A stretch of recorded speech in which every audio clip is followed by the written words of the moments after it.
देवराजेंद्र, ये सत्य में मेरा सौभाग्य ही है कि मुझे अपनी यात्रा और पूजा का आरंभ इतने दिव्य स्थान से करने का अवसर प्राप्त हुआ। इसीलिए अब अविलंब मुझे अपनी पूजा करनी चाहिए। किंतु भ्राता, किंतु परंतु का समय नहीं है अभी गणेश। मुझे पूजा के लिए बेलपत्र और पुष्प भी एकत्रित करने। भ्राता सुनिए तो। नहीं गणेश, अभी मैं कुछ भी नहीं सुनने वाला हूँ। सर्वप्रथम मैं अपना कर्तव्य पूर्ण करूंगा, उसके पश्चात ही तुमसे कोई बात करूंगा।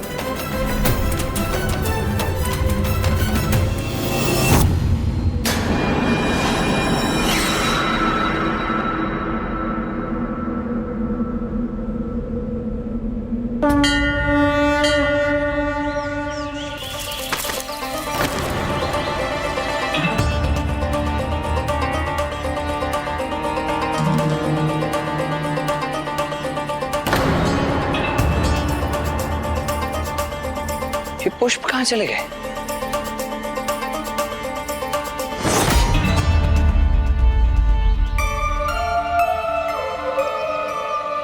वहां बेलपत्र है, सर्वप्रथम वही ले लेता हूं।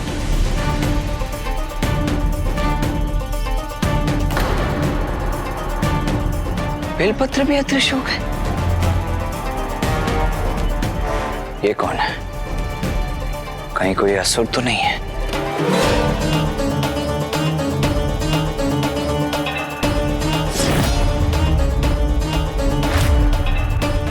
हो क्या रहा है? ये इसलिए हो रहा है भ्राता क्योंकि आपने अधूरी कथा सुनी। पूरी कथा सुने बिना पूजा की सामग्री लेने चल दिए। अधूरी कथा अर्थात? हाँ भ्राता, ये स्थान मात्र इसलिए तीर्थ नहीं है कि यहाँ प्रभु महादेव ने देवराज इंद्र को दर्शन दिए थे, अपितु इसका तो एक और बड़ा कारण है, वो भी तो सुन लीजिए। एक और कारण? क्या है वो कारण गणेश? भ्राता, श्री केदारनाथ धाम वो पावन स्थान है जहाँ प्रथम बार पिताश्री और माता ने समस्त संसार के समक्ष ये सत्य उजागर किया था कि कैसे दोनों पृथक होते हुए भी वैवाहिक रूप में एक ही हैं। अर्थात? यही वो स्थान है जहाँ देह रूप में पिताश्री और माँ एकाकार हुए और सर्वप्रथम अर्धनारीश्वर के रूप में प्रकट हुए।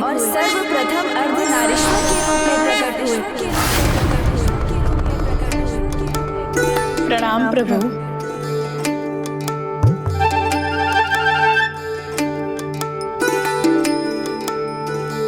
संस्कारी, सुशील, सर्वगुण संपन्न है कुमारी देवसेना। कैलाश को ऐसी एक योग्य पुत्रवधू की आवश्यकता है। माता, मेरा मन तो अधीर व्याकुल हुआ जा रहा है उन्हें ये बताने के लिए कि वही गणेश जी की होने वाली भाभी और माता आपकी पुत्रवधू हैं। मैं समझ सकती हूँ नंदी जी, किंतु अभी हमें थोड़ा धीरज रखना होगा। पुत्र कार्तिकेय ने अभी विवाह के लिए अपनी स्वीकृति नहीं दी है।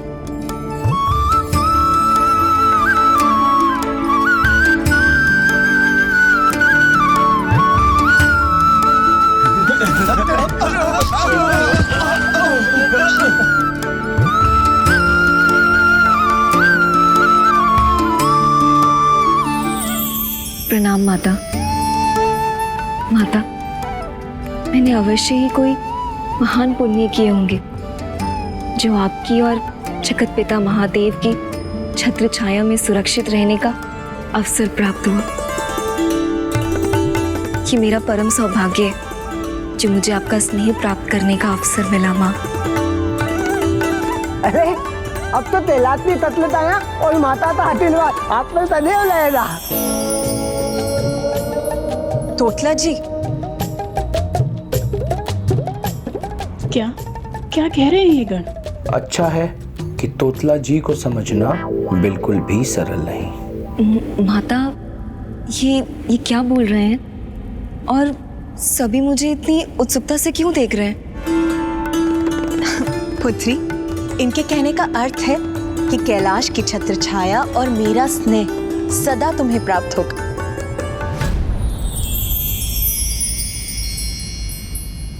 देवसेना को तो अपने पूर्व जन्म के वरदान की कोई स्मृति ही नहीं, अन्यथा इसको लेकर कैलाश में जो उत्सुकता है उससे ये समझ जाती।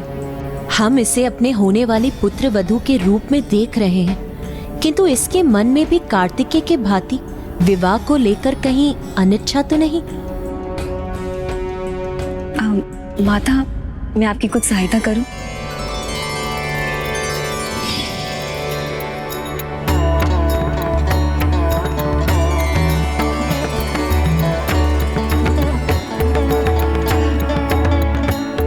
सीधे विवाह की चर्चा करना तो अनुचित होगा, किंतु कथा सुनाने के माध्यम से मैं विवाह के महत्व को अवश्य समझा सकती हूँ। कदाचित इसे अपने पूर्व जन्म के वरदान का स्मरण हो आए और ये विवाह के लिए अपना मन बना ले। तब तक गणेश भी अपने भ्राता को मना लेगा।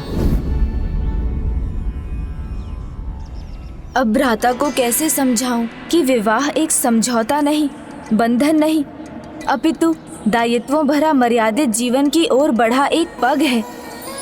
विवाह स्त्री और पुरुष दोनों को सुख विकास प्रदान करता है, जिसमें एक दूसरे के लिए अपार प्रेम, निस्वार्थ त्याग जैसे अनेक भाव समाहित होते हैं। जिस प्रकार एक पुष्प सुगंध से मिलकर ही पूर्ण होता है, उसी प्रकार स्त्री और पुरुष एकाकार होकर पूर्ण हो जाते हैं। इसलिए जब भ्राता पिताश्री और माँ के अर्धनारीश्वर रूप की महिमा सुनेंगे तो उनके एकात्म के महत्व को समझकर विवाह के लिए अवश्य तैयार हो जाएंगे।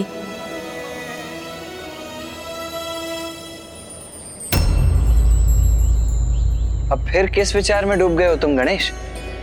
सुनाओ कथा, आगे सुनाओ। किस प्रकार पिताश्री और माँ ने अर्धनारीश्वर रूप धारण किया? अवश्य सुनाऊंगा भ्राता, किंतु सर्वप्रथम आपको मेरे एक प्रश्न का उत्तर देना होगा। पिताश्री और माँ दोनों में महानतम कौन है, श्रेष्ठ कौन है? माता, इस प्रश्न का उत्तर भला कोई कैसे दे सकता है? स्त्री और पुरुष एक ही तत्व के दो रूप हैं। इसीलिए एक ही तत्व के दो भागों में कौन श्रेष्ठ है, ये भला कोई कैसे कह सकता है? पिताश्री और माँ दोनों श्रेष्ठता के चरम हैं गणेश। तुम मुझे शब्दों में उलझा रहे हो। नहीं भ्राता, इस प्रश्न का अर्धनारीश्वर की कथा से विशेष जुड़ाव है, क्योंकि अर्धनारीश्वर की कथा का ऐसे एक भक्त से संबंध है जो प्रभु महादेव को ही श्रेष्ठतम माना करता था। और उस भक्त का नाम था ऋषि भृंगी।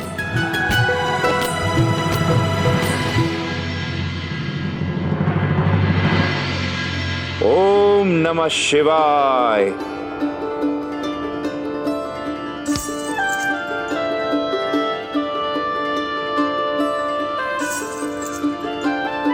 ओम नमः शिवाय।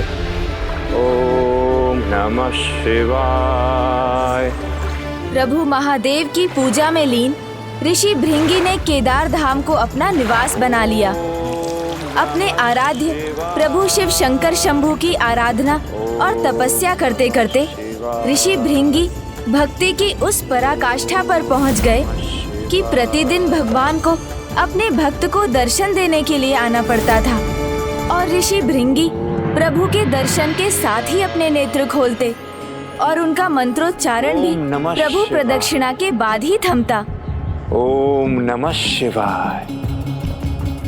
ओम नमः शिवाय। ओम नमः शिवाय।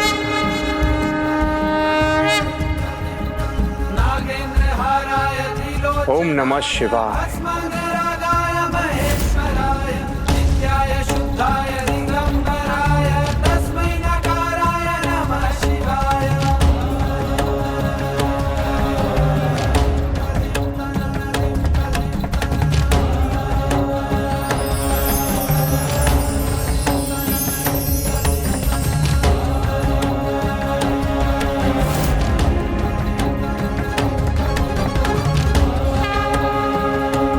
नमः शिवाय।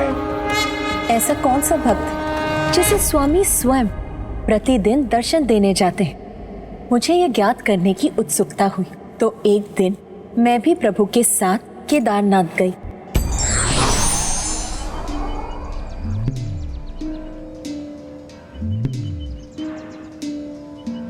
प्रणाम प्रभु।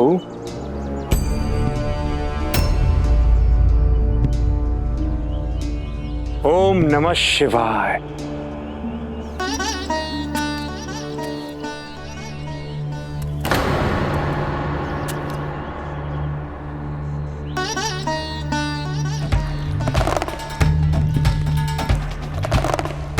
ओम नमः शिवाय।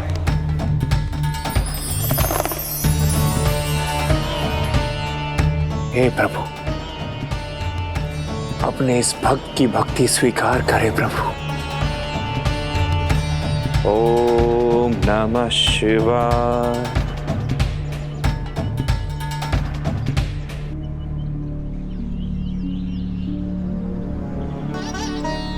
ओम नमः शिवाय।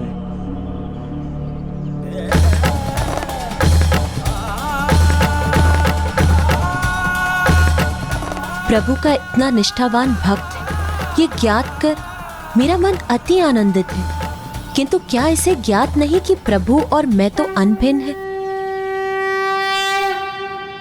ऋषि भृंगी ने ओम नमः अपनी संपूर्ण शिवाय। निष्ठा और भक्ति प्रभु महादेव पर उड़ेल दी और माता को सर्वथा अनदेखा कर दिया।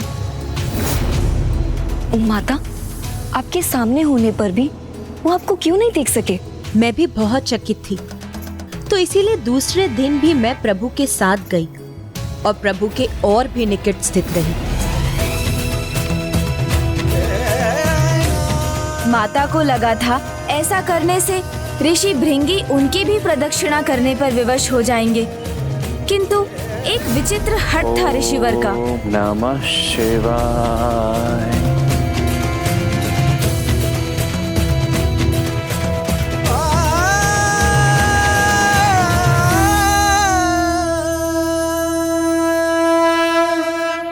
अर्थात मैंने उचित ही समझा था। ऋषि भृंगी को मेरी भक्ति में कोई रुचि नहीं।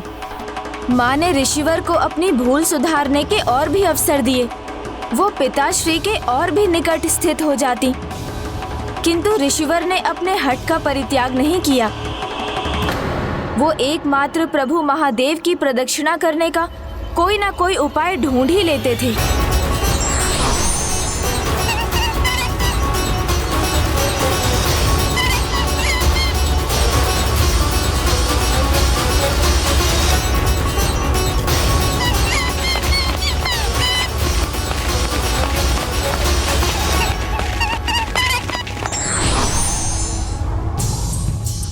ओम नमः शिवाय। अगले दिवस माता ने इतना स्थान भी रिक्त नहीं छोड़ा कि एक नेवला भी उसमें से निकल सके।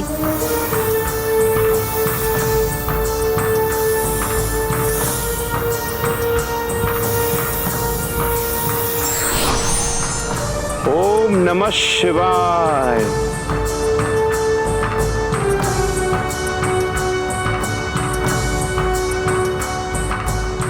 अंततः एक दिन माता ने निर्णय लिया कि वो प्रभु महादेव के अत्यंत निकट बैठेंगी, जिससे ऋषि भृंगी को उन दोनों के मध्य से निकलने का कोई स्थान प्राप्त ना हो।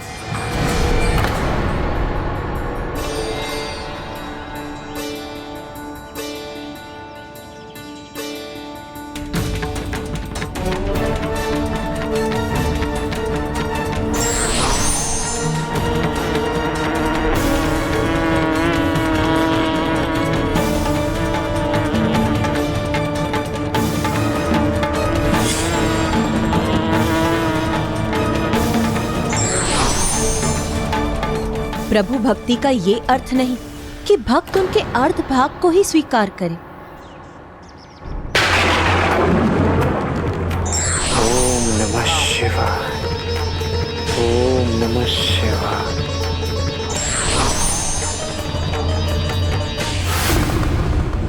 आपके क्रोध का कारण मुझे ज्ञात है प्रिय। कभी कभी भक्त अपने आराध्य की भक्ति में इतने लीन हो जाते हैं कि वो अन्य किसी को स्वीकार ही नहीं कर पाते। वो आपके प्रति निष्ठावान है। ऋषि भृंगी आपके बड़े भक्त हैं। मैं इसीलिए क्रोधित नहीं हूँ स्वामी। मेरे दुख का कारण कि आपके भक्त होने पर भी वो आपकी अर्धांगिनी का तिरस्कार क्यों कर रहे हैं स्वामी? क्योंकि यदि आप पिता हैं तो मैं माता हूँ, आप शिव हैं तो मैं आपकी शक्ति हूँ। फिर आपके भक्त का ये कैसा हट है? प्रिय, ऋषि भृंगी सत्य को भूल रहे हैं कि आपके बिना मैं अपूर्ण हूं, इसलिए वो मेरे अर्ध रूप की ही भक्ति कर रहे हैं। किंतु अब समय आ गया है कि इस भक्त को ज्ञात हो जाए कि मेरे प्रति उसकी भक्ति अधूरी ही है। प्रिय, जग को सीख देने के लिए हमें एक ऐसा मार्ग अपनाना होगा जहां हम दोनों होकर एक हों। ऐसा तालमेल का उदाहरण प्रस्तुत करें जिससे उच्च स्तर के जीवन के लिए समझौता करना सीख सके। पिताश्री और माँ दोनों एक समझौते के अनुसार कार्य करने के लिए तैयार थे। कैसा समझौता गणेश? ऐसा समझौता जिसके अनुसार वो दोनों ऋषि भृंगी के साथ साथ संपूर्ण जगत को एक अत्यंत महत्वपूर्ण सीख देने वाले थे।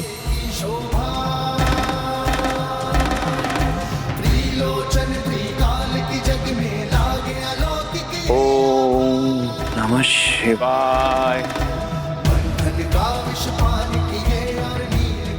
ओम नमः शिवाय। प्रभु,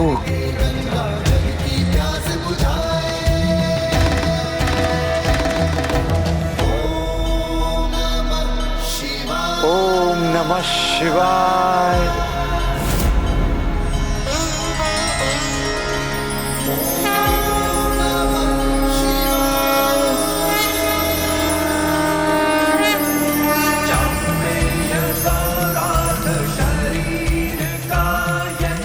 माँ और पिताश्री ने अपने अर्ध तनों का त्याग किया और संसार को प्रथम बार अपने अर्ध नारीश्वर स्वरूप का दर्शन दिया। ओम नमः शिवाय।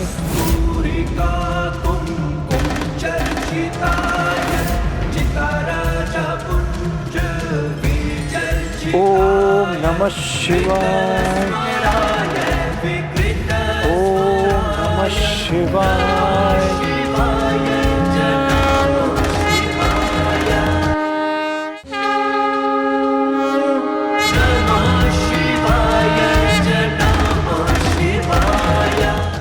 कितना अपूर्व दिव्य दृश्य रहा होगा ना गणेश। माँ और पिताश्री के इस रूप के दर्शन प्राप्त करने का सौभाग्य तो मैं भी प्राप्त करना चाहूंगा। दर्शन ही क्यों भ्राता, आप स्वयं भी विवाह के पश्चात ऐसे बन सकते हैं। मेरा अर्थ है, यदि आप जीवन साझा करें तो किसी के साथ रहना वो तो अच्छा होता है ना। हम भले ही कितने ही सामर्थ्यवान क्यों ना हो, किंतु कभी कभी किसी और का हमारे जीवन में होना हमें और भी आगे जाने के लिए उत्साहित करता है, हमें निखार कर हमारे श्रेष्ठतम स्वरूप को बाहर लाता है। जैसे माँ और पिताश्री का ये महान महिमामयी अर्ध नारीश्वर स्वरूप। जैसे मोती धागे के साथ मिलकर माला बनते हैं और पूर्ण आकार लेते हैं, वैसे ही एक पति और पत्नी एक दूसरे के साथ एकीकार होकर एक दूसरे से अभिन्न हो जाते हैं। इसलिए ऐसा दृढ़ और अटूट संबंध स्थापित करते हैं जो एकमात्र विवाह में ही स्थापित हो सकता है। फिर तो श्री अर्धनारीश्वर के रूप के दर्शन पाकर ऋषि भृंगी भी समझ गए होंगे कि पति पत्नी एक दूसरे से विलग होकर भी एक दूसरे के भाग होते। नहीं भ्राता, ऋषि भृंगी तो अभी भी ये समझने में असमर्थ थे, क्योंकि उनका अर्थ ज्ञान और उनका हट अभी भी उन पर हावी था। प्रभु और माता के दिव्य अर्ध नारीश्वर स्वरूप के दर्शन पाकर भी ऋषि भृंगी ने माता को देखकर भी अनदेखा ही किया और मात्र पिताश्री की प्रदक्षिणा करने के लिए एक मूषक का रूप धारण कर वो उन दोनों के मध्य कुतरकर मार्ग बनाने वाले थे।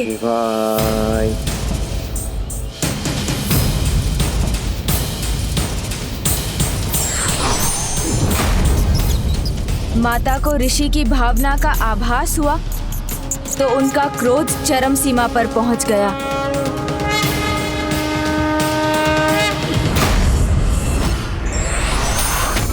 रोकिए।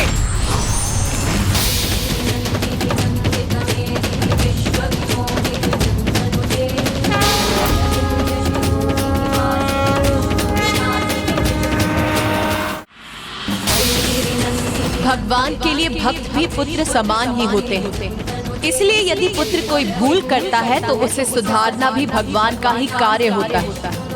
उसी प्रकार भक्त की अज्ञानता को दूर कर उसे उचित मार्ग पर लाना भी भगवान का ही कार्य है। अब आपको समझाने का एक ही उपाय है, इसलिए अब मैं तुम्हें श्राप देती हूँ। तुम्हें अपने आराध्य के पुरुष तत्व में ही आस्था है ना? तुम्हारे तन से तुम्हारा रक्त, तुम्हारी मांसपेशियां जो तुम्हारे स्त्री तत्व से उत्पन्न हुई हैं, वो इसी क्षण लुप्त हो जाएं,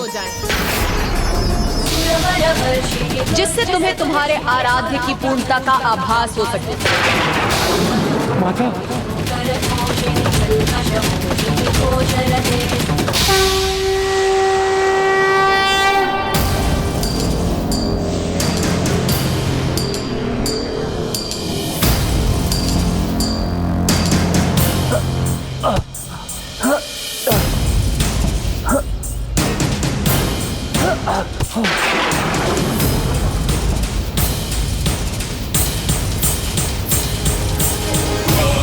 सर्वभूतेषु शक्तिरूपेण संस्थिता। नमस्तस्यै नमस्तस्यै नमस्तस्यै नमो नमः।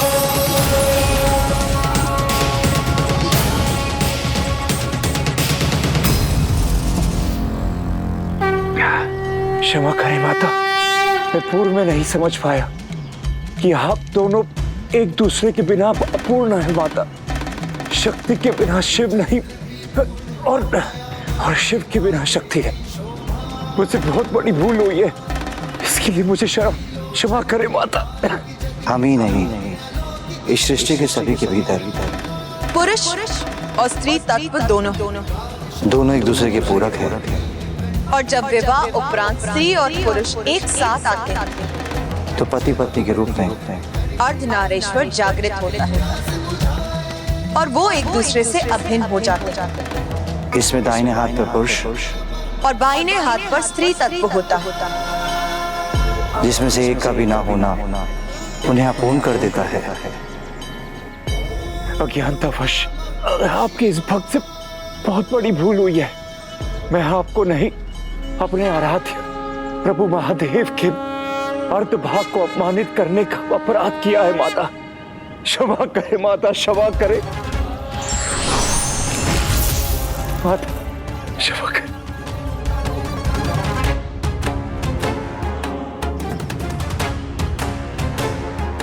तुमने ये सत्य समझने में बहुत विलंब कर दिया, इसीलिए अब मैं चाहकर अपने श्राप को नहीं लौटा सकता।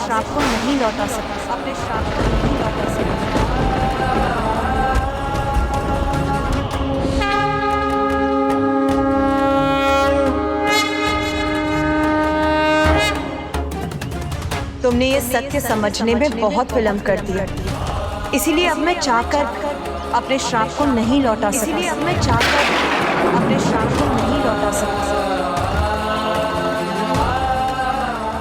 किंतु तुम महादेव के श्रेष्ठतम भक्त हो, इसीलिए मैं तुम्हारे श्राप के प्रभाव को कम करने का प्रयास अवश्य करूंगा।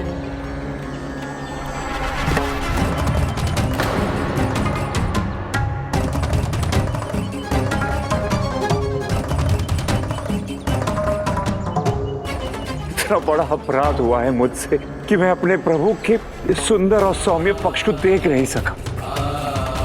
मैं क्षमा के योग्य तो नहीं माता, किंतु आप शाप कम करने की कृपा कर रही। दंड मुझे मिलना चाहिए माता, किंतु आप मेरा शाप कम करे, मैं इसका इच्छुक नहीं।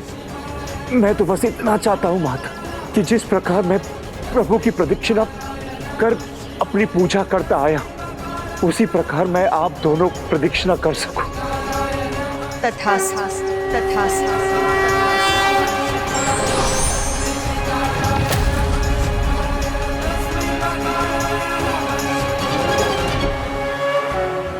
ओम अर्धनारीश्वराय नमः। ओम गौरी शंकराय नमः। ओम अर्धनारीश्वराय नमः। ओम गौरी शंकराय नमः। ओम गौरी शंकराय नमः।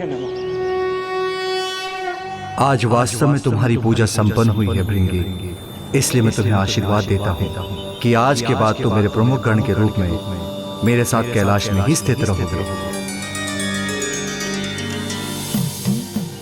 धन्यवाद प्रभु, मैं कृतार्थ हुआ। इस कथा से हमें ये शिक्षा मिलती है कि पिताश्री महादेव एवं माता वे दोनों ही अपने एकाकी स्वरूप में शक्तिशाली एवं सक्षम हैं। फिर भी जब वो दोनों अपने अर्धनारीश्वर स्वरूप में प्रकट होते हैं तो संसार को अत्यंत दुर्लभ दृश्य प्राप्त होता है। संसार उनके इस सम्मिलित स्वरूप की दिव्यता और उस असीम शक्ति का साक्षी बनता है जो उनके एकाकी रूप से कहीं बढ़कर है। हम सभी स्वयं में सक्षम होते हुए भी जब अपनी शक्ति और योग्यता को किसी दूसरे के साथ बांटते हैं तो उसका जो परिणाम आता है वो हमारे एकाकी रूप की क्षमता से बढ़कर होता है, क्योंकि दोनों परस्पर मिलकर एक दूसरे को पूर्णता प्रदान करते हैं। और यही है विवाह का पहला संकल्प जो माता और पिताश्री ने केदारनाथ में अपने अर्धनारीश्वर स्वरूप के द्वारा हमें समझाया।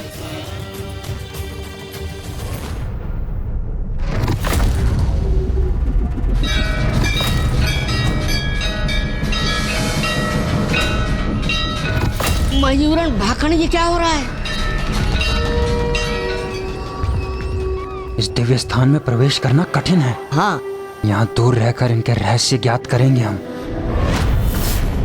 तीर्थ व्रतोद्यापन यज्ञ कर्म मया सहैव प्रिय वयम कुर्वे वामांग मायामी तदा तृतीयम प्रवीति वाक्यम प्रथमम कुमारी, जिसका अर्थ है पति को सदा अपनी पत्नी और पत्नी को सदा अपने पति को किसी भी तीर्थ यज्ञ अथवा सभी बड़े और छोटे कार्यों में भागी बनाना चाहिए, जिससे वो अर्धनारीश्वर के समान एकीकार होकर अपनी संपूर्णता में उस कर्म का फल प्राप्त कर सकें। माता, आपके मुख से आपके और प्रभु के अर्धनारीश्वर रूप की महिमा सुनना और विवाह के महत्व को समझना अद्भुत था। माँ पुत्री, क्या तुम्हें ज्ञात है कि पुत्र गणेश भी अर्धनारीश्वर तत्व है?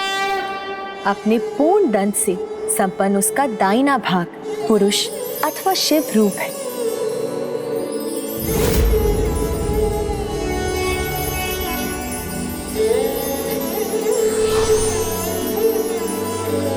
माता, आपके छोटे पुत्र गणेश जी की यह महिमा जानकर हम अत्यंत आनंदित हैं, किंतु आपके बड़े पुत्र देव सेनापति कुमार कार्तिकेय जी? मैं पुत्र गणेश को लेकर नहीं, अभी तो पुत्र कार्तिकेय के ही भावी जीवन को लेकर विचार मग्न।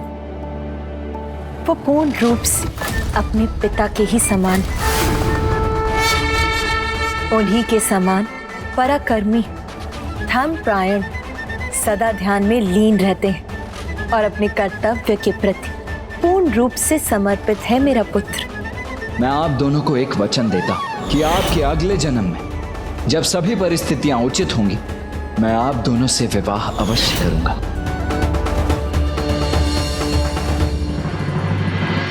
भ्राता, किस विचार में डूब गए? कहीं आप भी अपने विवाह के बाद स्वयं को पूर्ण करने के विचार में तो नहीं?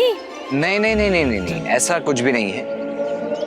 मैं तो बस माँ और पिताश्री के अर्धनारीश्वर रूप के विचार में था। और अब हमें भी प्रभु केदारनाथ की पूजा पूर्ण कर प्रभु अर्धनारीश्वर के दर्शन पाने का प्रयास करना चाहिए, जिसके लिए मुझे पुष्प और बेलपत्र एकत्र करने जाना है। तुम तो यहीं थे, फिर तुमने ये सब कब एकत्रित कर लिया? बस आपसे पहले ही भ्राता, मैंने आपके पहुंचने के पहले ही पुष्पों और बेलपत्रों को एकत्रित कर लिया था।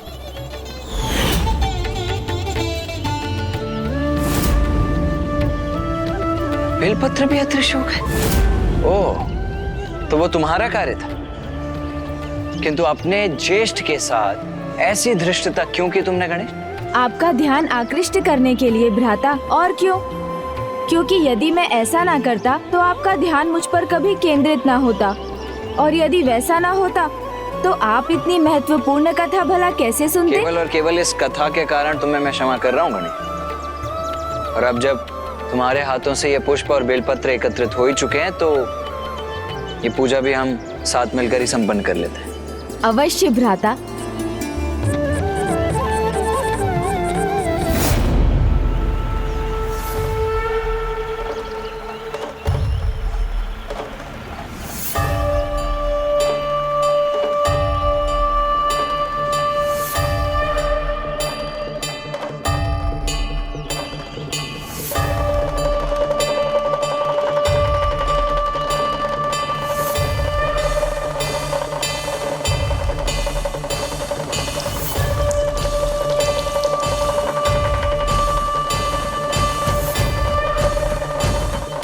हे प्रभु गौरी शंकर, कृपा कर हमें भी अपने भव्य अर्धनारीश्वर रूप में दर्शन प्रदान करें।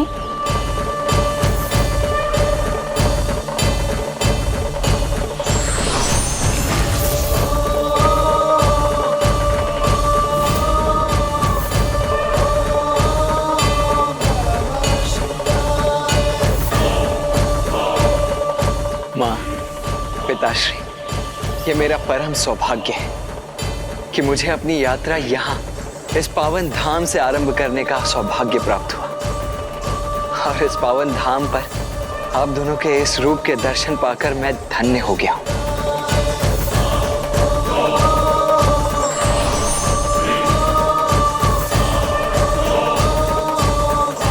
तुम्हारा आरंभ यहाँ हुआ है पुत्र, किंतु यात्रा के अनोखे पड़ाव हैं जिनमें भांति भांति की कठिनाइयों को पार कर तुम्हें आगे बढ़ना होगा। तभी तुम उन शक्तियों को प्राप्त कर सकोगे जिनसे सूरपद्मन का वध संभव होगा। किंतु तुम्हें आगे कैसे बढ़ना है इसका ज्ञान तुम्हें यात्रा के अगले चरण पर ही होगा। तुम्हारी यात्रा का अगला पड़ाव है काशी, जहाँ काशी में तुम्हें मेरे विश्वनाथ रूप और तुम्हारी माता के मणिकर्णिका रूप के दर्शन प्राप्त होंगे,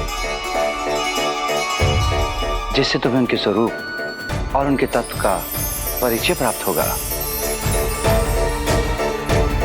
और पुत्र, मेरे देवी मणिकर्णिका स्वरूप से तुम्हें वो प्राप्त होगा जिससे तुम पशुपतास्त्र प्राप्त कर सकोगे।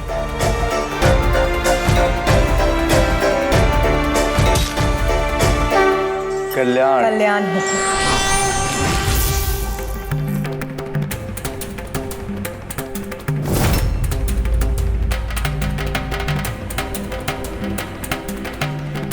प्रभु केदारनाथ के शुभ दर्शन पाकर अब जब हम सभी इतने उत्साहित हैं, तो सेनापति बीरबाहु सेना को यात्रा के अगले पड़ाव काशी की ओर जाने के लिए तैयार कीजिए। पिताश्री की सर्वाधिक प्रिय काशी।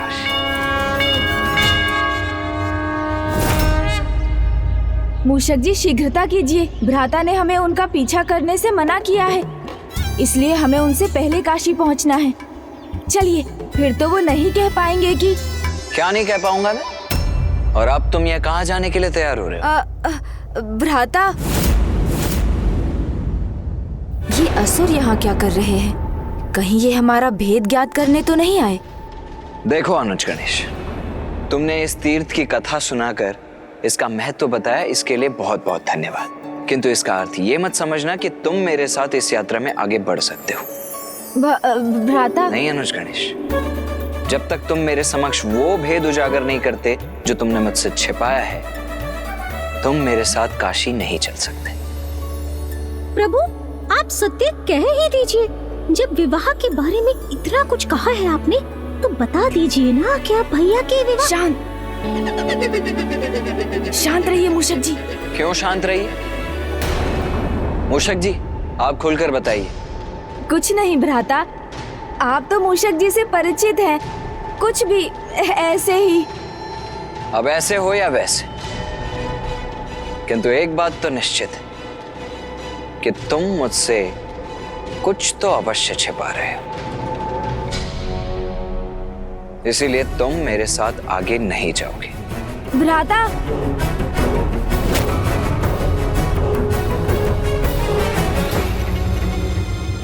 ये बात स्मरण रखना कि जब तक तुम मुझसे कुछ छिपाओगे तब तक तुम मेरे साथ कहीं भी नहीं आ पाओगे, कहीं भी नहीं।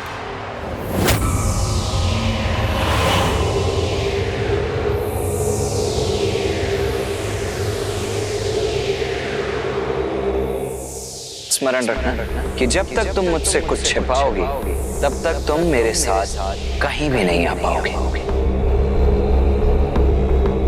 बालक हैं ये, बालकों की भांति एक दूसरे से विवाद कर रहे हैं। महासुरसुरा पद्म को मुझे इनकी गुप्तचरी करने के लिए नहीं, इसका अंत करने के लिए भेजना चाहिए था। मेरा आदेश सुना ना तुमने अनुज? तुम मेरे साथ कहीं नहीं आओ। किंतु भ्राता, कहीं नहीं।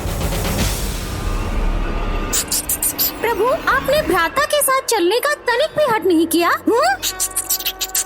नहीं आऊंगा भ्राता, क्योंकि मुझे यहाँ एक अन्य कार्य संपन्न करना है।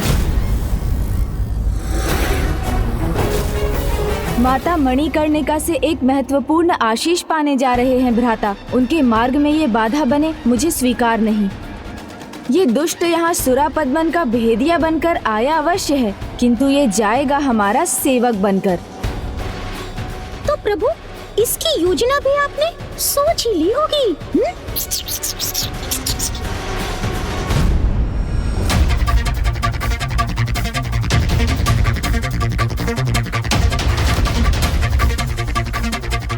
उचित है, यह घाटी ही इन सब की मृत्यु शैया बनेगी। एक ही बार में कथा समाप्त। कथा थी, समाप्त होगी।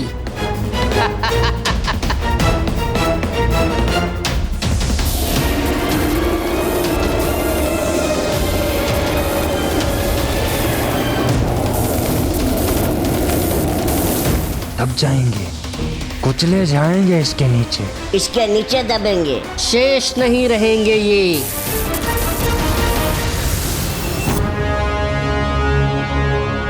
ये क्या हुआ? ये कण जिन पर मेरा भाखन का नियंत्रण था, ये बिखर कैसे गए? थोड़ा प्रयास करता हूँ।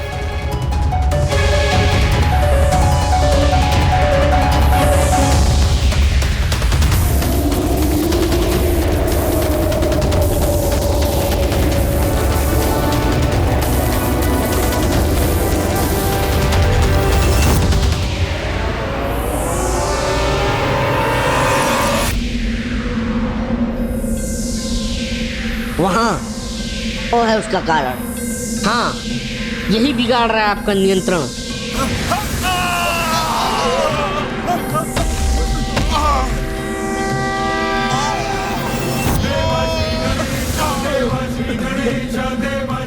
इतनी शक्ति, ये कैसे संभव है?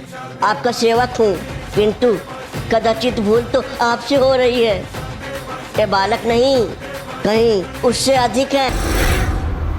मैं सबके विचार पढ़ता हूँ और इसने तो मेरे विचार पढ़ लिए।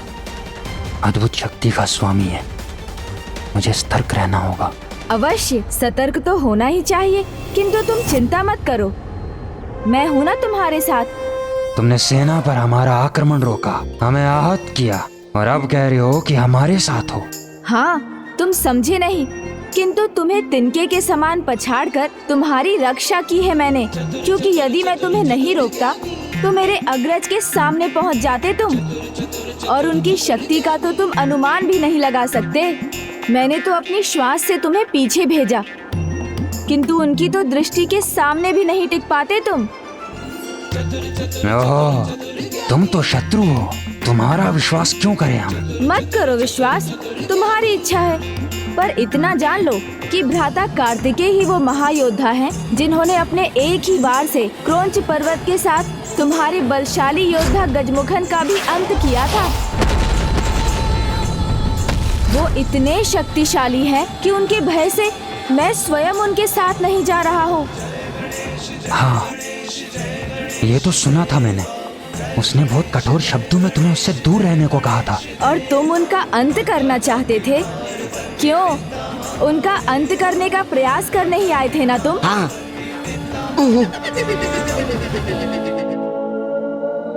चतुर गणेशा। नहीं, महासुर ने तो बस उसके भेद ज्ञात करने का आदेश दिया था। तो फिर इतना संकट क्यों उठा रहे हो? दूर से ही उनके भेद ज्ञात कर लो। मैं बता सकता था। तो बता दो। किंतु क्या करूं? वो मेरे भ्राता जो हैं। किंतु वो तुमसे उचित व्यवहार नहीं करता। मैं सब कुछ बता सकता हूँ, किंतु मुझे अनुमति नहीं है। अनुमति? यहाँ किसकी अनुमति की आवश्यकता है? बता दो।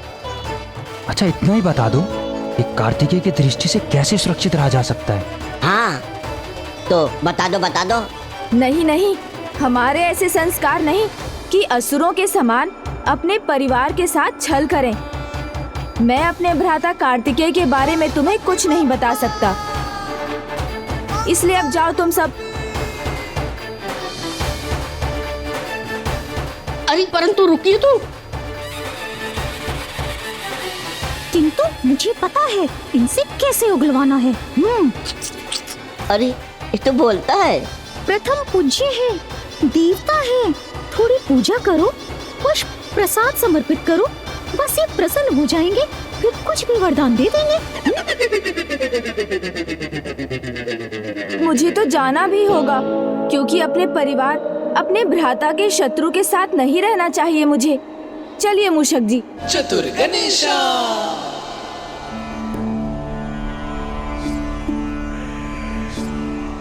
पूजा कीजिए। हाँ, भाकन महाराज पूजा कीजिए। एक गजमुख महाराज सब बता देंगे।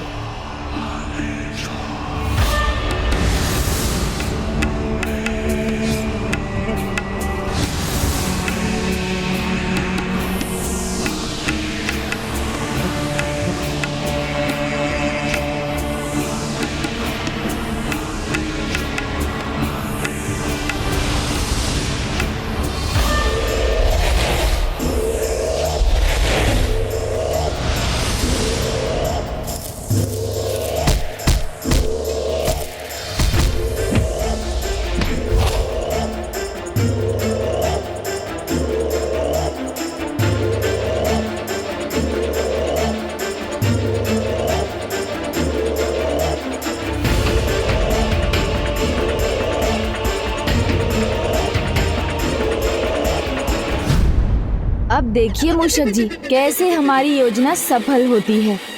ये आए तो है असुर बनकर, किंतु जाएंगे हमारे भक्त बनकर। मैं इन असुरों को भ्राता के मार्ग का बाधा कदापि नहीं बनने दूंगा। प्रभु।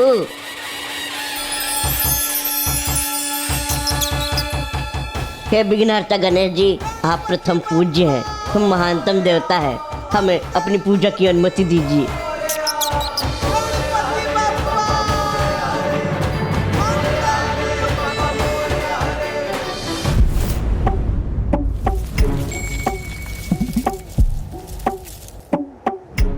तो प्रभु चलिए आसन ग्रहण कीजिए। प्रभु,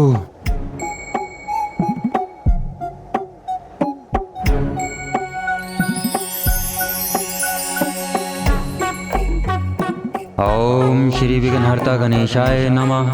ओम श्री विघ्नहर्ता गणेशाय नमः। ओम श्री विघ्नहर्ताय गणेशाय नमः। ओम श्री विघ्नहर्ता गणेशाय। देवता से पहले उनके वाहन को प्रसन्न करना चाहिए, इतना भी नहीं समझते।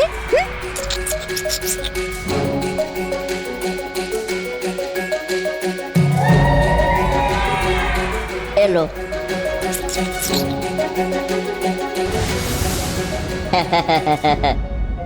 आप भी प्रसन्न हो जाइए। ओम श्री विघ्नहर्ता गणेशाय नमः।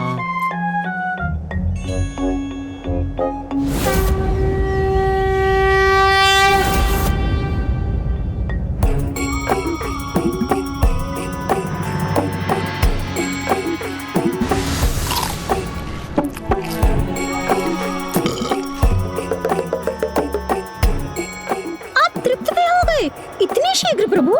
तुमने प्रसाद से प्रभु को तृप्त कर दिया, प्रभु प्रसन्न हुए। मैं प्रसन्न हूँ, तुम्हारी पूजा से प्रभावित हूँ। मांग लो जो वरदान मांगना है, बस मेरे भ्राता के बारे में मत पूछना।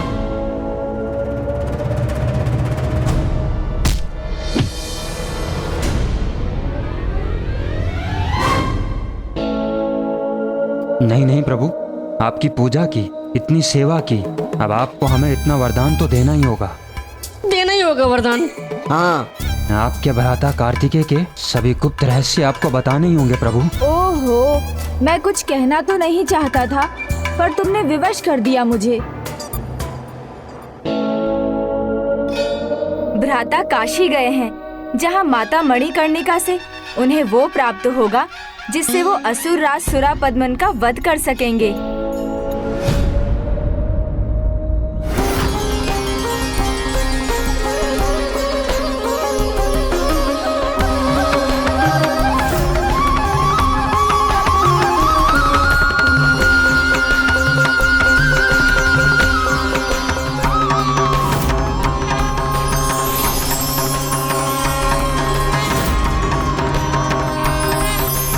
भ्राता काशी गए हैं माता मणिकर्णिका के दर्शन प्राप्त करने। जब वहाँ से लौट आएंगे तब मैं सब कुछ बता दूंगा। तो हम भी काशी जाएंगे। हाँ हाँ जाएंगे। तुम्हें मोक्ष की इच्छा है क्या? मोक्ष प्रभु? जो मृत्यु उपरांत प्राप्त होता है। जब भ्राता कार्तिकेय मात्र अपनी दृष्टि से तुम्हारा अंत कर सकते हैं, तो फिर माता मणिकर्णिका तो माता है, वहाँ उनके क्षेत्र में प्रवेश भी किया ना, तो फिर क्या होगा कौन जाने। नहीं नहीं, हम नहीं जाएंगे। नहीं नहीं नहीं नहीं, कदापि नहीं जाएंगे। किंतु प्रभु, यहाँ रुककर करेंगे भी क्या? समय का सदुपयोग करो, गणेश जी का भजन कीर्तन करो, वो प्रसन्न हुए तो और भी बहुत कुछ बता देंगे।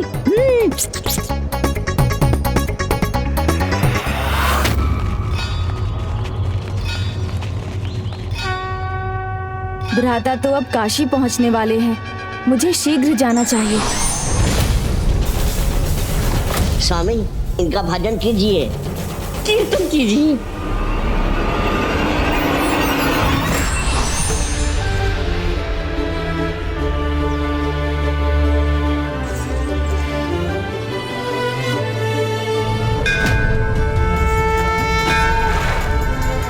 हम काशी में हैं।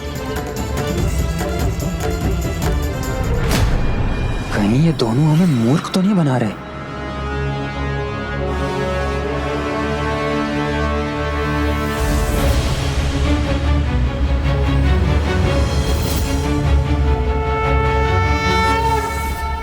दिव्य काशी नगर में प्रवेश से पूर्व काशी के रक्षक प्रभु काल भैरव के दर्शन ही नहीं, उनकी अनुमति भी आवश्यक है। उचित कहा गणेश। प्रभु काल भैरव के भोग के लिए हमारे पास ये मिष्ठान तो है, अब बस सेनापति वीर बाहु की ही प्रतीक्षा है। शीघ्र ही वो भोग के लिए सुरा भी लेकर आते ही होंगे।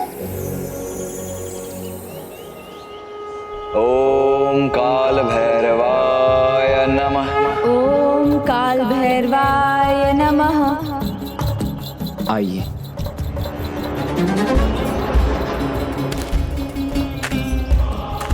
सेनापति वीर बाहु, मुझे काल भैरव के भोग के लिए सुरा यहाँ कहीं प्राप्त न हो सका। यदि बाबा काल भैरव प्रसन्न न हो तो देव सेनापति कुमार कार्तिकेय की आगे की यात्रा संभव कैसे होगी? हे बाबा काल भैरव, कृपा कीजिए कि भ्राता कार्तिकेय अपनी यात्रा संपन्न कर सके। कोई बात नहीं सेनापति वीर बाहु, आइए हम आगे बढ़ते हैं।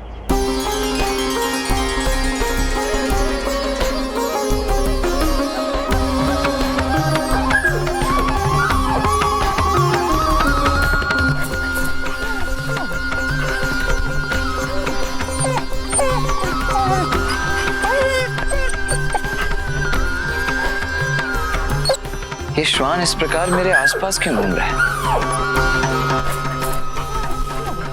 चलो चलो यहाँ से, ये तुम्हारे लिए नहीं है।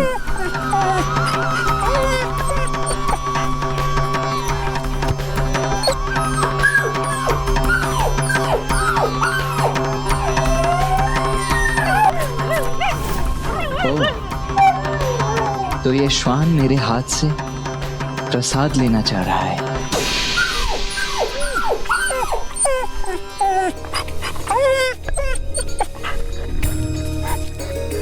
भ्राता खाली हाथ ही बाबा के पास जाएंगे?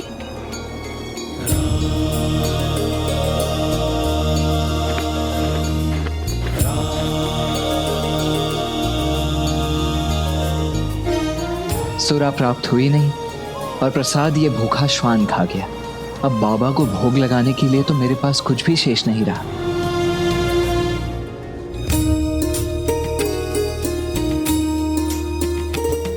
आइए देव।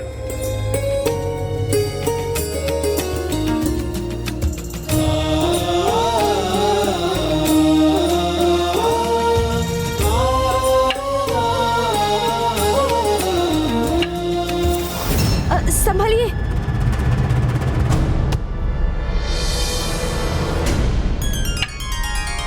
पहले वो काला श्वान और अभी अघोरी बाबा कहाँ से प्रकट हुए?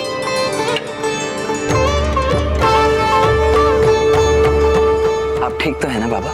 आपको कहीं चोट तो नहीं लगी? उचित है अब आप यहाँ विश्राम कीजिए और मुझे आज्ञा दीजिए। भैरव पुत्र, भैरव बाबा हैं वो, उनके दर्शन के लिए जा रहे हो और उन्हें समर्पित करने के लिए तुम्हारे पास कोई भोग वस्तु भी नहीं है। उचित कहा बाबा आपने। मेरे पास भोग के लिए तो कोई भी वस्तु नहीं है, किंतु उससे भी अधिक अमूल्य कुछ है, मेरी निश्चल भक्ति और मेरी निष्ठा। अद्भुत, मैं तुमसे बहुत प्रसन्न हुआ।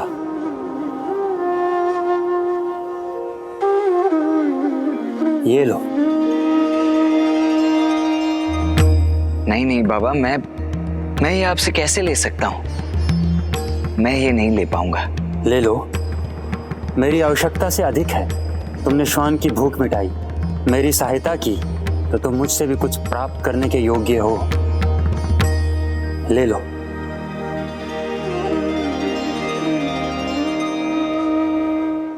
आपका बहुत बहुत धन्यवाद बाबा। मात्र संयोग नहीं है ये, इसके पीछे अवश्य कोई दिव्य कारण है।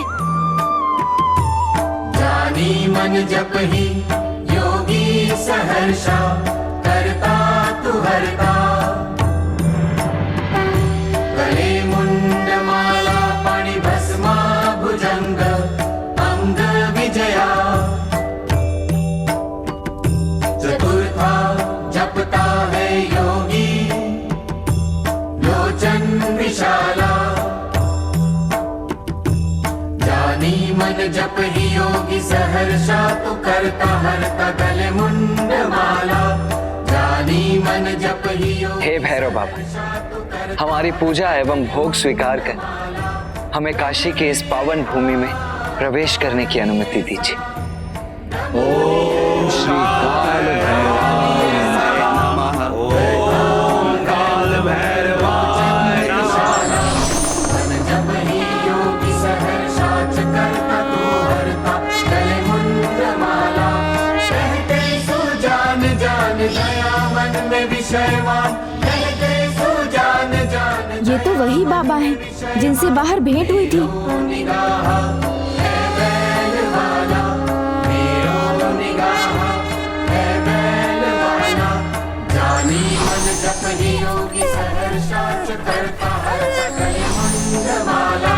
मुझे आभास तो था कि वो दिव्य श्वान अघोरी बाबा आप ही थे प्रभु, स्वयं हमारी सहायता के लिए प्रकट हुए थे। हे बाबा, क्या ये हमारी परीक्षा थी?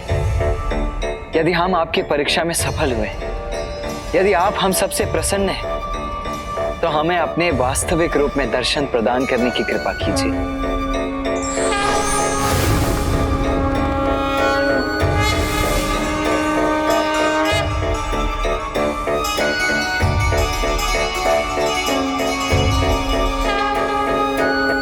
प्रणाम प्रभु। प्रणाम प्रभु। कल्याण हो। शिवो महेश्वरः शंभो। आपके दर्शन पाकर हम कृतार्थ हो गए। मैं तुम्हें अनुमति देता हूँ, तुम काशी में प्रवेश कर अपनी यात्रा का ये पड़ाव संपन्न कर सकते हो। यदि यहाँ आपके लिए सब कुछ कुशल रहा तो शीघ्र आपको देवी मणिकर्णिका के दर्शन होंगे, किंतु सर्वप्रथम काशी के स्वामी बाबा विश्वनाथ के दर्शन कीजिए। ये उनकी पंचभोग आरती का समय है। ओहो, देखो गजानन को, जितना विवाद कर रहा था अपने भ्राता के साथ, उतना ही उसके साथ भी है। ये भेद तो ज्ञात करना ही होगा। यह यात्रा कुमार कार्तिकेय के लिए इतनी महत्वपूर्ण क्यों है? इसका कुछ रहस्य तो अवश्य है। जय गणेश देवा, माता जाकी पार्वती, पिता महादेवा। जय गणेश जय गणेश जय गणेश। भजन कीर्तन जहाँ होने लगे वहाँ कोई असुर भला कैसे सोच विचार कर सकता है? जय गणेश देवा, माता जाकी पार्वती, पिता महादेवा। जय गणेश जय गणेश जय गणेश देवा। इन मेघों को भी अभी उत्पन्न होना था। जय गणेश देवा, माता जाकी पार्वती, पिता महादेवा। जय गणेश जय गणेश जय गणेश देवा, माता जाकी पार्वती। शांत हो जाओ।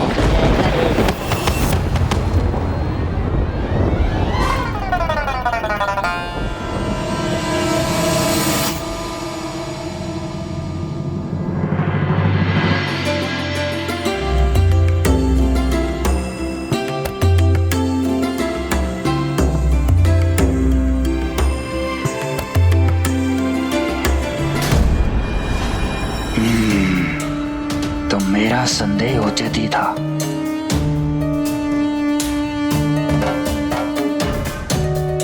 इतनी तैयारी, इतनी व्यवस्था, अवश्य इस यात्रा के पीछे कोई विशेष प्रयोजन है। देखूं तो।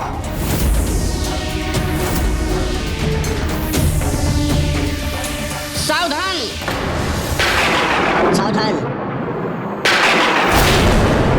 सावधान करना पड़ा ना हमें, ये स्मरण कराने के लिए कि गणेश जी ने क्या कहा था काशी को लेकर के।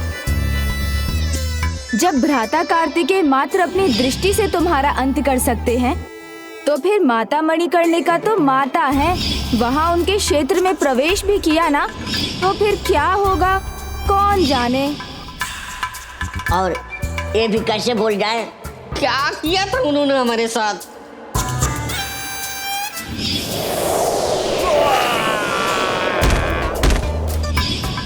और फिर ये तो उनके माता पिता का स्थान है, पता है ना कितनी दुर्दशा करेंगे वो। तो क्या हाथ पर हाथ धरे बैठे रहे?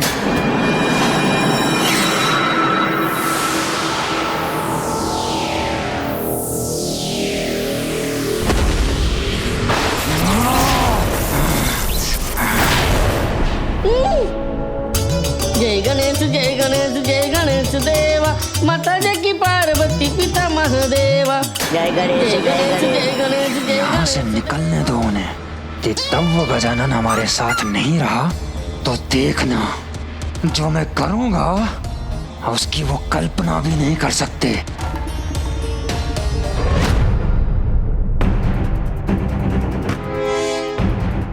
मुझे किसी ऐसे स्थान पर रहना होगा जहाँ से सदा इन दोनों पर अपनी दृष्टि रख सकूं।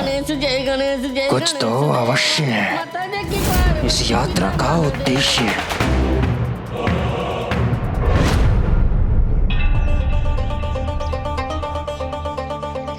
भ्राता, बाबा विश्वनाथ की पूजा के लिए 5 तत्व आवश्यक हैं: दूध, घृत, मधु, दही और गन्ने का रस प्रभु के भोग के लिए, और उसके साथ बेलपत्र और पुष्प भी चाहिए।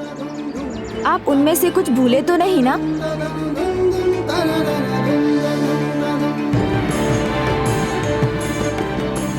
नहीं गणेश, मैं कुछ भी नहीं भूला हूँ। पूजा के लिए जो कुछ अनिवार्य है वो सब कुछ ले चुका हूँ और अब बस केवल प्रभु दर्शन पाना चाहता हूँ। भज बाबा विश्वनाथ, भज बाबा विश्वनाथ, भज बाबा विश्वनाथ, भज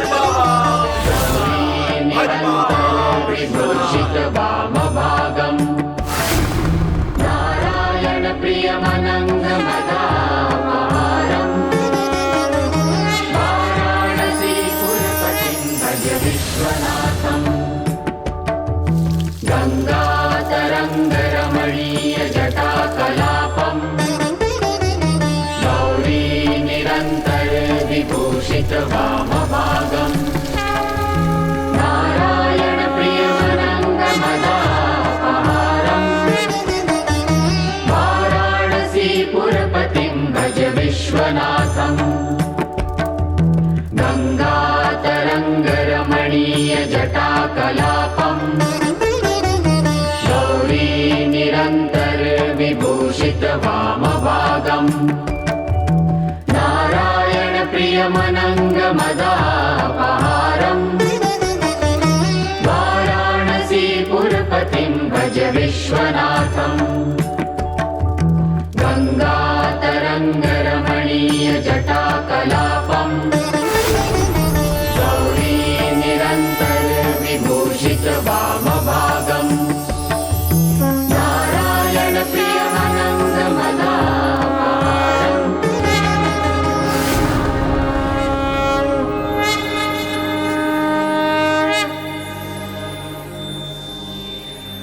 हे बाबा विश्वनाथ, आपका कोटि कोटि धन्यवाद कि मेरी इस यात्रा में आपने अपने दुर्लभ दर्शन मुझे प्रदान करने की कृपा की।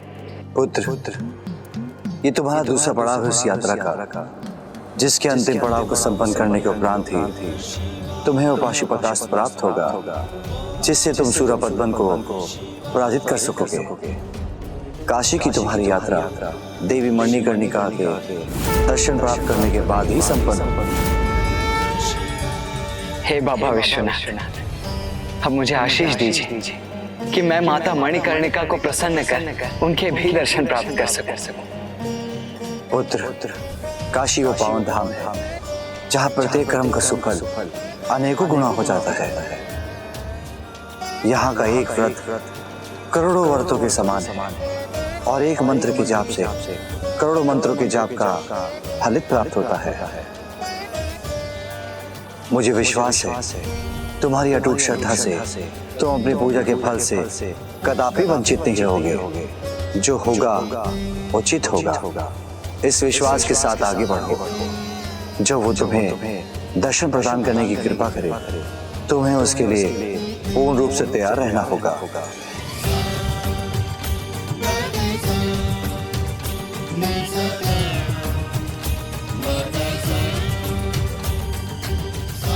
देवराज, आप क्यों चिंतित हो उठे? क्षमा कीजिए प्रभु, माता मणिकर्णिका तो मृत्यु की देवी और वो अत्यंत उग्र, माता महाकाली के समान, वो भी रक्तपान करके। फिर उन्हें प्रसन्न करना बहुत ही कठिन होगा। उचित समय पर उचित कार्य करने से ही सुफल प्राप्त होता है। इसलिए आप सभी दिन के मध्य के पूर्व देवी मणिकर्णिका के सामने पहुंचिए, क्योंकि तब आपको वो महान दिव्य दृश्य दिखाई देगा जो सर्वथा अनुपम होगा।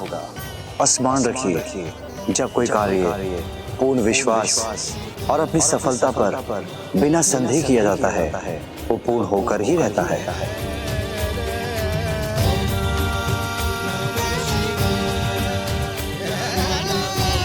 प्रणाम प्रभु।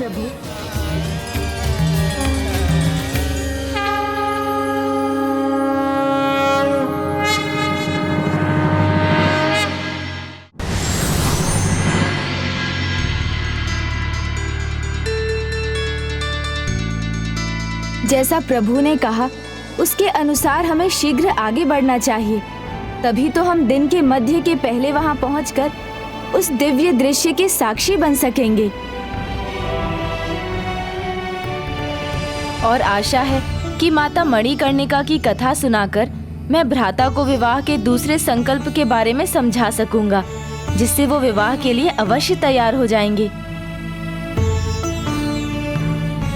जय गणेश जय गणेश जय गणेश देवा, माता जकी पार्वती पिता महादेवा। जय गणेश जय गणेश जय गणेश। यात्रा का एक पड़ाव पूरा हुआ तो इन्हें काशी से बाहर आना चाहिए था, किंतु ये तो कहीं और जा रहे हैं। शांत हो जाओ।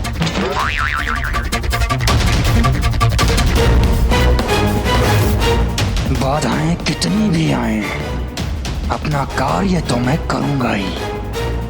इनके यहाँ आने का वास्तविक उद्देश्य मैं ज्ञात करके रहूंगा।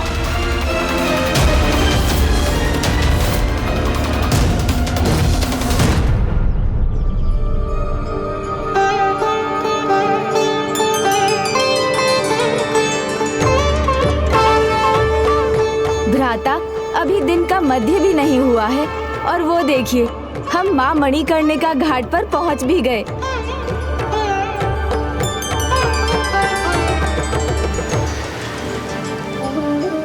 काशी के सभी घाटों के मध्य में स्थित होने के कारण मणिकर्णिका घाट को काशी का नाभि केंद्र भी कहा जाता है।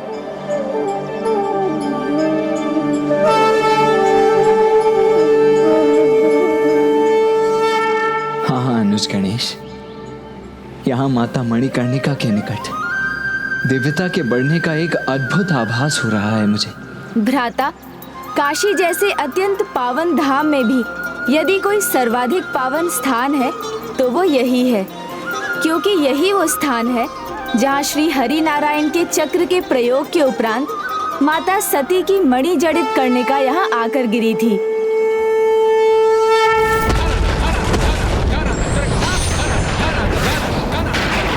इसलिए ये स्थान 51 शक्ति पीठों में से एक बना और माता की मणिकर्णिका यहाँ गिरी थी, इसलिए इसका नाम मणिकर्णिका घाट पड़ा। इसका नाम मणिकर्णिका घाट पड़ा।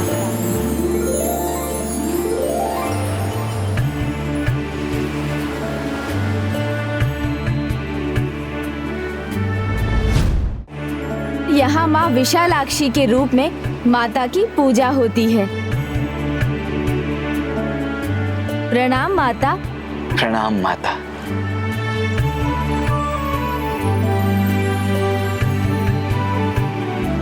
किंतु गणेश, हमें माता मणिकर्णिका के दर्शन कहाँ प्राप्त होंगे? आइए भ्राता, मैं आपको वहाँ भी ले चलता हूँ, मणिकर्णिका के दिव्य कुंड पर।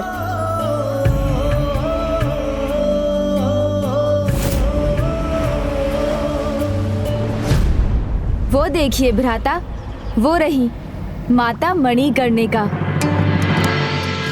स्वर्ण सिंहासन पर विराजमान, जिनके मस्तक पर महादेव के समान तीसरा नेत्र है, जिनके तन में स्फटिक के समान शुभ्र कांति है, माणिक्य के समान जिनके तरल लाल होंठ हैं, जिनके जूड़े में मोगरे के पुष्पों का गजरा है और वस्त्र श्वेत हैं, और जो स्वयं स्फटिक के समान ही है, माता मणिकर्णिका और कोई नहीं, स्वयं अपने अन्य शाश्वत रूप में माता आदि शक्ति ही है।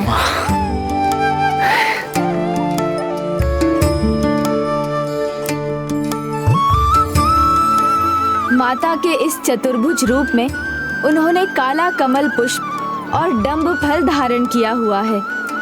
नीचे के हाथ सदैव पश्चिम अर्थात काशी विश्वनाथ मंदिर की दिशा में नमस्कार की मुद्रा में जुड़े हुए हैं। उनके खुले नेत्र सदैव प्रभु दर्शन के लिए लालायित हैं। हर दिन भोर में ब्रह्म मुहूर्त के समय सर्वप्रथम माता ही प्रभु विश्वनाथ के दर्शन करने जाती हैं। बाबा विश्वनाथ के नेत्र भी माता मणिकर्णिका की ओर ही हैं, जो माता पार्वती की ही रूप हैं। उनके प्रत्येक रूप में माता प्रभु महादेव की और प्रभु महादेव माता के ही तो हैं। दोनों में एक दूसरे के प्रति अपार अगाध स्नेह है, समान रूप से एक दूसरे के प्रति सम्मान और परस्पर निष्ठा से समर्पित हैं, और यही उनके संबंध की सुंदरता है और यही उनके अटूट जुड़ाव का आधार है। ऐसा संबंध जिसमें दोनों भागीदार एक दूसरे के प्रति सच्ची निष्ठा रखें और सदा एक दूसरे का ध्यान रखें, ऐसा अनूठा संबंध विवाह का ही परिणाम होता है। अनुज गणेश, अब हमें माता मणिकर्णिका की कथा सुनाओ। हाँ, अवश्य सुनाऊंगा भ्राता। मुझे आशा है कि ये कथा सुनकर आपके मन में भी विवाह के प्रति सकारात्मक भावना उत्पन्न हो।